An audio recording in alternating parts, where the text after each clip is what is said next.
กุ้งซุกจ้ะ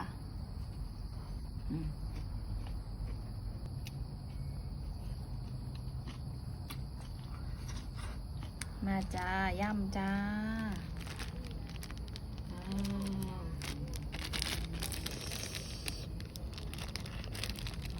ย่ำเส้นแก้วเป็นจะแสบค่ะ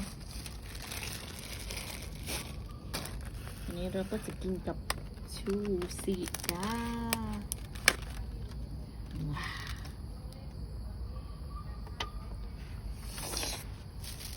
น้ำลายแตกอันนี้ยังวะมายองเนสใส่ฮักสิกินแบบอันนี้เลยมาใส่ถ้วยให้ยังขออนุญาตกัดตูด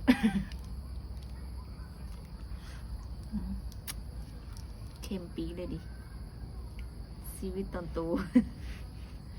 หัวลงไปเลยมาจ้ากินยำน้ำกันพี่น้องโอ้ยยำเส้นแก้วยำเส้นแก้วทะเลจ้ะ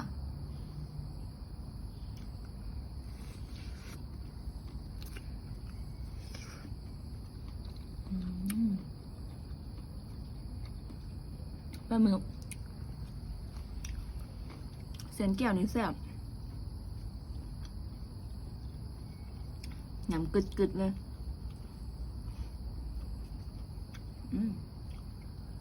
เผ็ดอยู่ลืมว่าบ่ได้สั่งเผ็ดเนาะ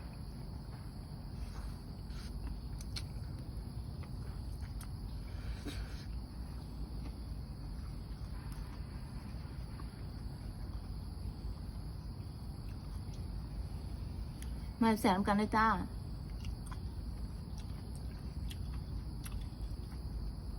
วันนี้เขาก็อยู่อุบลจ้ามะพร้าวอยู่อุบลบ่ได้มาเที่ยวเด้อถ้าขอบานมาแต่งข้อแต่งนะ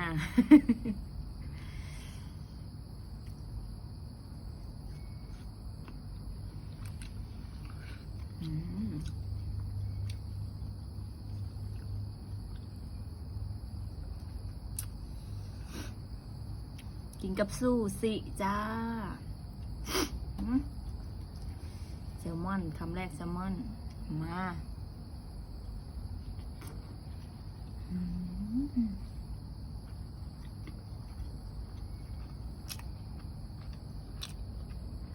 แซ่บเต็มปากเต็มคำกุ้งซุกจ้ะ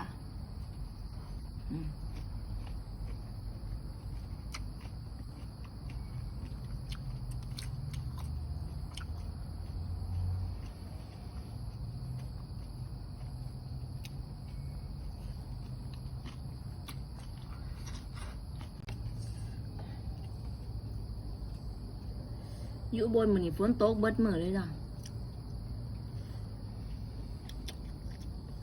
ฝนตกลื่นเบิด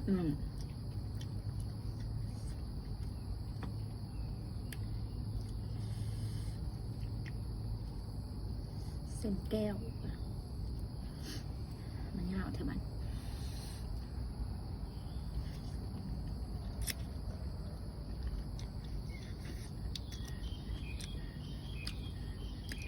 อันจะเป็นยำจะนำปลาร้าแล้วจ้ะยำน้ำปลาร้า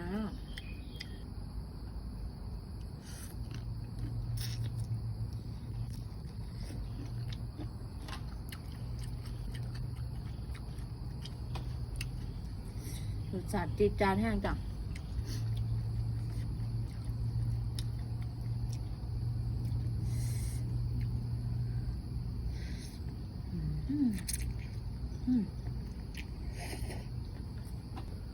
คือว่าจะกินบ้าสิบุ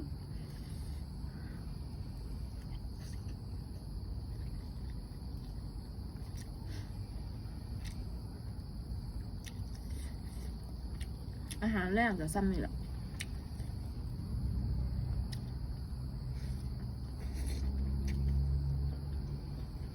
รสหุ่นเนี่ยช่วงรสหุ่น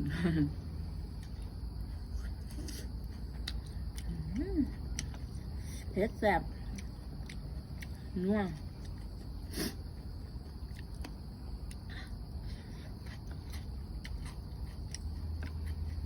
อันนี้จะเป็นเห็ดด้วยกัน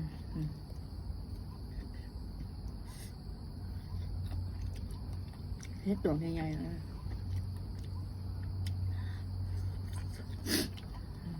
แซ่บ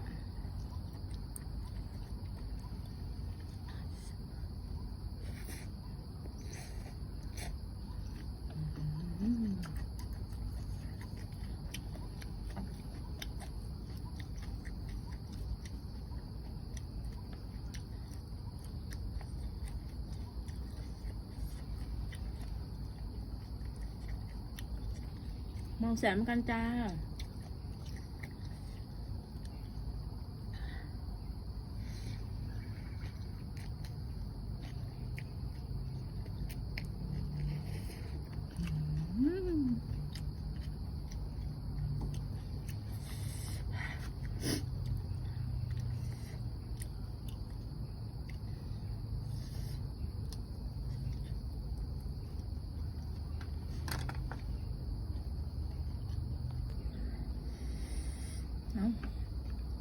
ทั้งกินทั้งหาย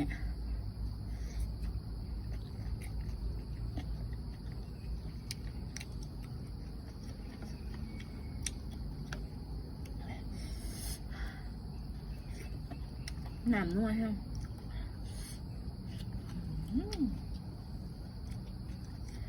จวดจ้าด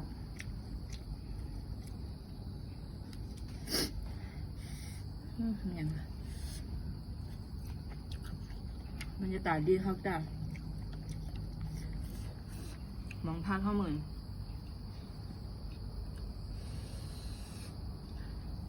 ล่มลื่น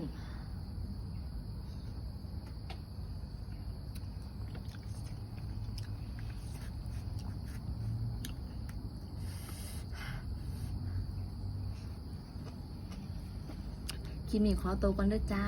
อิ่มแล้วเพชรแล้ว